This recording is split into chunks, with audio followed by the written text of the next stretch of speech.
these are the basic forms necessary for financial intelligence.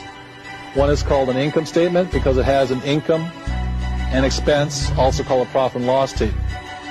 There's also a balance sheet, and the balance sheet has assets and liabilities. And these are the very basics for financial literacy or financial intelligence. I soon realized the main cause of financial struggle was due to confusion between the definitions of an asset and a liability. My definition of an asset is something that puts money in my pocket. And my definition of a liability is something that takes money out of my pocket.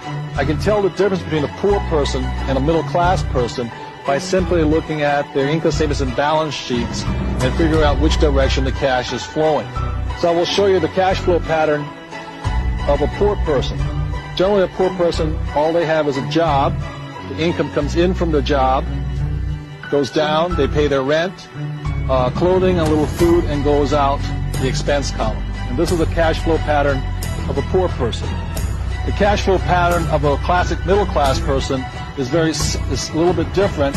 Income comes in this way, but with a middle class, they probably have a mortgage, they probably have car payments, they probably have credit card payments. It comes up again through the expense column and then out this way. So what you see here are the cash flow patterns of a poor person versus a middle-class person. So the cash flow pattern of the rich is different. The cash flow pattern of the rich flows from the asset column into the income column. So while the poor and the middle class are focusing on income, what the rich are focusing on is the asset column. And the asset column is the great secret of the rich. So for those of us who weren't born rich and what we have is a job, every time money comes in, this is the point of choice. This is where you make the decision to be rich, poor, middle class.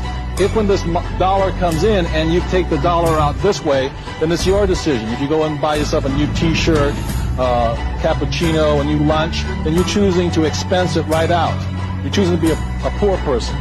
If instead, when you get a pay raise or more money, what you do is you go and buy a bigger house, a new car, or you take a vacation on your credit card, then what you are choosing to do then is to be a middle class person.